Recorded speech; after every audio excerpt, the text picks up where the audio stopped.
Welcome back to a Cavo Dental Imaging Training Series for TxSTUDIO 6 3D rendering software. This tutorial will continue the instruction of the section view rendering window that began with the Part 1 tutorial.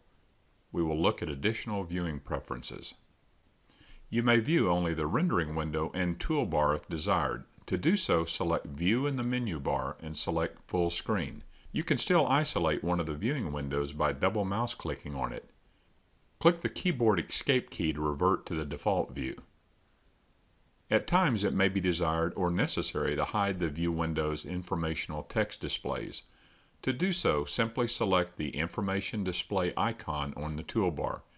Click on it again and the default view will reappear. The cursor lines may be put behind the images or rendered invisible. Click the Toggle Cursor Visibility icon once to put the cursors behind the images, and click again to render them invisible. Click again to have them reappear. Let's take a look at the sources of the displayed text. At the top left of the viewing windows, the patient name, ID, and their gender is pulled from the Case Info tab in the File section of the menu bar. This is also the source of the scan data.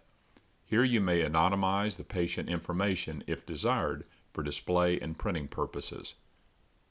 The level and window located at the bottom left will change depending upon the brightness and contrast of the rendered image. These numbers represent Hounsfield units of density. TxSTUDIO is located at the bottom right and will not change and cannot be removed. In the upper right corner of the viewing window, the scan date is extracted from the Case Info area and Anatomage appears. Anatomage is the creator of the software. The practice or doctor's name may appear here if it is entered into the Tag Text window, which is located in the Preferences area that is located in the File tab of the menu bar. Let's enter the generic Dr. John Smith. You may also change the screen appearance while in Preferences to either a newly introduced black and white format or classic view. The black and white view was demonstrated in Part 1 of the Getting Started tutorial. Also in Preferences, you may also choose to automatically save 2D view settings when you exit TxSTUDIO. These settings will be reloaded with the next open case. If this is left unselected, the user will need to manually save the configuration by selecting Save View Settings in the View tab's control panel. The specific 2D view settings that will be saved in each tab can be found in the TxSTUDIO reference manual. These view settings include brightness, contrast, and sharpen filters. The screen layout may be changed by selecting either Change Layout in the control panel or by clicking the icon on the toolbar. The default setting is equal size for the view windows.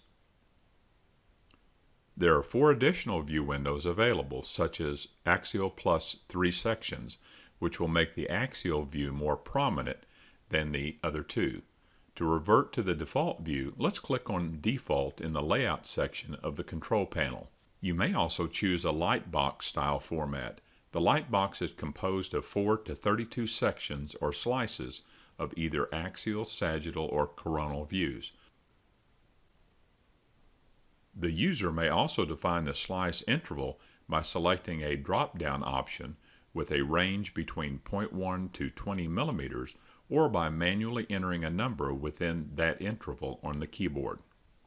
Let's shift our attention to the functions available within the control panel. The view controls should be set to dental. As needed, color presets may be used to better visualize certain anatomic structures, soft tissue, profiles, airway, etc. The color rendering is only for visualizations. The colors are based on densities but do not represent the density value of bone. Brightness and contrast can be adjusted for each of the presets to enhance the images in the rendering window. These sliders will adjust all the viewing windows at the same time. In the previous video, you learned how to adjust brightness and contrast of each viewing window by left mouse clicking on a viewing window and dragging the mouse up and down for brightness and left and right for contrast. The sharpening drop-down will allow you to apply a filter if desired for better viewing of the 2D slice renderers. The slice thickness drop-down will allow for the image to be thickened by increasing the number of adjacent voxels included in the slice. This procedure is called ray sum. There is an additional 3D view and a custom section that may be created to populate the fourth viewing window. I will show you how to do that in part 3 of the Section tab tutorial. Within the Image Info area, the size of the voxel that was selected when the scan was taken will be shown. In this example, a 0.3 mm voxel was selected. Within pointer coordinates, scalar value is the grayscale value of the voxel pointed to by the cursor pointer. HU or Hounsfield units are an approximate value of the value calculated by rescale slope and rescale interrupt. This value gives us a ballpark idea of the density of the bone. The larger the number, the denser the bone. As you drag the mouse pointer to different areas within the anatomy, the corresponding HU values of a voxel will be indicated. As a word of caution, however, HU value approximation may not be accurate if your CT hardware calibration is off.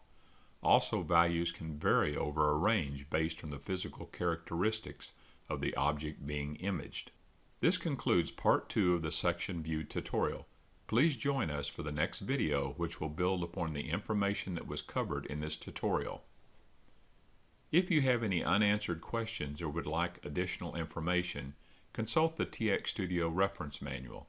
If you still have questions, contact ICAT Technical Support by calling 800-205-3570.